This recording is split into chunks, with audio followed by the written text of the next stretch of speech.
March ପହିଲାରୁ ବଦଳିବ ଏହି ସବୁ ନିୟମ। ଆପଣଙ୍କ ପକେଟ ଉପରେ ପକାଇବ ସିଧାସଳଖ ପ୍ରଭାବ। ତେବେ କ'ଣ ରହିଛି ସମ୍ପୂର୍ଣ୍ଣ ଅପଡେଟଟି ଆସନ୍ତୁ ଜାଣିବା। ତା ପୂର୍ବରୁ ଭିଡ଼ିଓଟିକୁ ଲାଇକ୍ ଆଉ ସେୟାର କରି ଚ୍ୟାନେଲଟିକୁ ସବସ୍କ୍ରାଇବ କରିବା ପାଇଁ ଅନୁରୋଧ।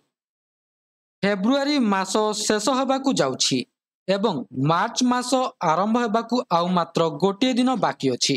ନୂତନ ମାସ ଆରମ୍ଭରୁ ଅନେକ ନିୟମ ପରିବର୍ତ୍ତନ ହେବାର ସମ୍ଭାବନା ଅଛି।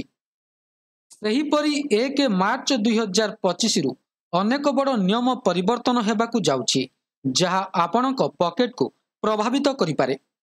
ତେବେ ଆସନ୍ତୁ ଜାଣିବା କେଉଁ ପରିବର୍ତ୍ତନ ଆସୁଛି ଏବଂ ଏହା ଆପଣଙ୍କ ଜୀବନକୁ କିପରି ପ୍ରଭାବିତ କରିବ। ତେବେ ୟୁପିଆଇ କାରବାରରେ ବଡ଼ ପରିବର୍ତ୍ତନ ହୋଇପାରେ। 1 ମାର୍ଚ୍ଚ 2025 ଠାରୁ ୟୁନିଫାଏଡ୍ ପେମେଣ୍ଟ ଇଣ୍ଟରଫେସ୍ କାରବାର ସହିତ ଜଡ଼ିତ ଏକ ବଡ଼ ପରିବର୍ତ୍ତନ ହେବ।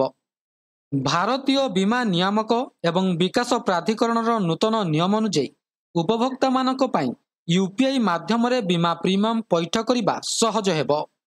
ମାର୍ଚ୍ଚ ମାସରୁ ସ୍ଥାୟୀ ଜମା ସହିତ ଜଡ଼ିତ ନିୟମରେ ପରିବର୍ତ୍ତନ ହେବାକୁ ଯାଉଛି। ନୂତନ ନିୟମ ଯୋଗୁଁ ଏଫ୍ଡି ନିବେଶକଙ୍କ ପାଇଁ ରିଟର୍ଣ୍ଣ ପ୍ରଭାବିତ ହୋଇପାରେ।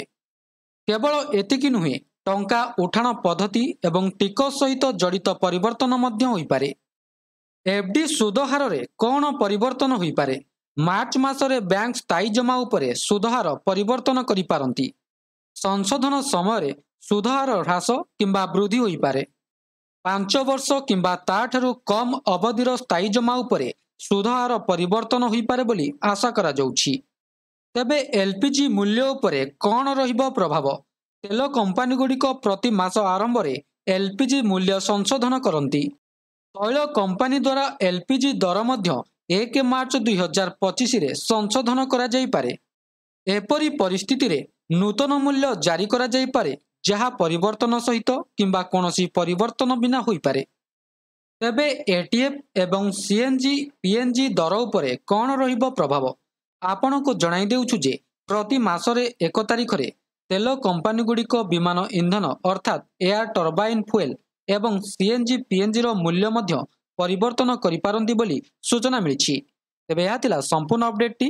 ଭିଡ଼ିଓଟି ଭଲ ଲାଗିଥିଲେ ଭିଡ଼ିଓଟିକୁ ଲାଇକ୍ କରନ୍ତୁ, ସେୟାର କରନ୍ତୁ ଏବଂ ଚ୍ୟାନେଲଟିକୁ ସବସ୍କ୍ରାଇବ କରିବାକୁ ଭୁଲନ୍ତୁ ନାହିଁ। ଧନ୍ୟବାଦ।